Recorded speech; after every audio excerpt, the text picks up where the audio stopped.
আসসালামু আলাইকুম। Today I will come with a new video. আমি টেন্সের একটা পার্ট অলরেডি দিয়ে দিয়েছি, আর এটা হচ্ছে টেন্সের সেকেন্ড পার্ট। আর এই সেকেন্ড পার্টটা অ্যাকচুয়ালি আমি করেছি পাস্ট টেন্স নিয়ে।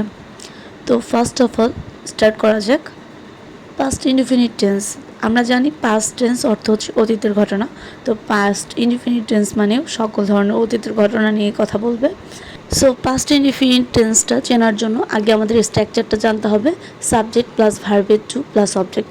এছাড়াও আমরা আরও কিছু রুলস আছে যেটা দিয়ে চিনতে পারবো যে এটা আসলে পাস্ট ইনডিফিনিট টেন্স। যেমন যদি কোনো সেন্টেন্সে yesterday, ago, long ago, last week, last night, last month etcetera এগুলো যদি থাকে, তাহলে আমরা অবশ্যই বুঝতে পারবো সেই সেন্টেন্সটা হচ্ছে পাস্ট ইনডিফিনিট টেন্স। তো এক্সাম্পল হিসেবে লিখেছি, I went to college yesterday, আমি গতকাল কলেজে গিয়েছিলাম।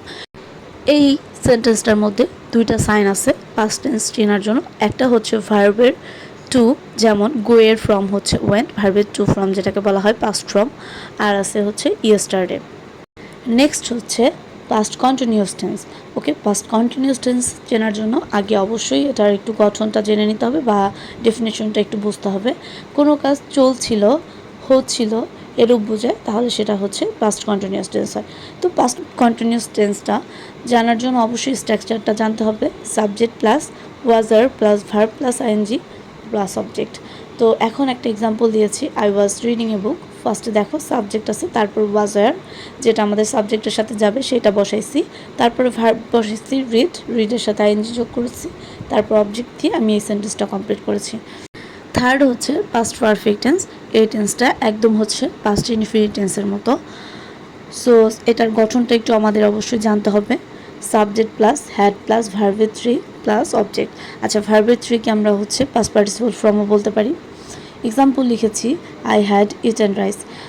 পাস্ট পারফেক্ট টেন্সে অবশ্যই বিফোর আর আফটারের ব্যবহারটা হয়।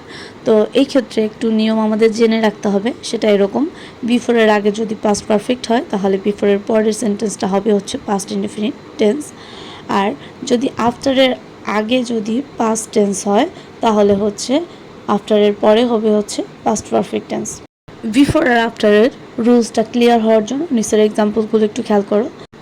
ফার্স্ট, দ্য বয়েস had seen me before he cried out. তো এখানে দেখো বিফোরের প্রথম অংশ পাস্ট পারফেক্ট টেন্স আছে, পরের অংশটা পাস্ট ইনডিফিনিট টেন্স হয়েছে। Next example, we reached the station after the train had start. আফটারের প্রথম অংশটা পাস্ট ইনডিফিনিট টেন্স আছে, পরেরটা পাস্ট পারফেক্ট টেন্স হবে। আই হোপ তোমরা বিফোর আর আফটারের ব্যবহারটা ক্লিয়ার হয়েছ। 4 নাম্বারটা হচ্ছে past perfect continuous tense. Okay, এটার বেসিক আসলে তেমন কিছু পড়াবো না, বাট এটা আমাদের ব্যবহারও খুব কম হয়। বাট স্ট্রাকচারটা জেনে নিব। স্ট্রাকচার হচ্ছে subject plus had plus been plus verb plus ING plus object. তো এটার একটু ডেফিনেশন একটু যদি বলি, তাহলে কোনো কাজ শুরু হয়ে তা কিছু সময় ধরে চলে, তা আবার অতীতে শেষ হয়ে যায়। মানে যেটা আগে শুরু হয়েছিল বাট কিছুটা সময় ধরে চলছে, আবার সেটা অতীতেই শেষ হয়ে গেছে, মানে আগেই শেষ হয়ে গেছে।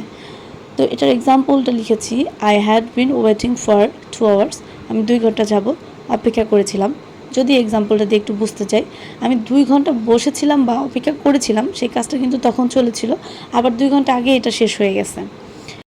Next example, they had been waiting since 9 AM। Okay, তোমরা যদি আমার আজকে পাস্ট টেন্সের সম্পূর্ণ বিশ্লেষণ যদি বুঝতে পারো, তাহলে অবশ্যই লাইক দিয়ে কমেন্ট করে এবং সাবস্ক্রাইব করে আমার সাথে থাকবা। নেক্সট আবার নতুন কোনো ভিডিও নিয়ে চলে আসবো।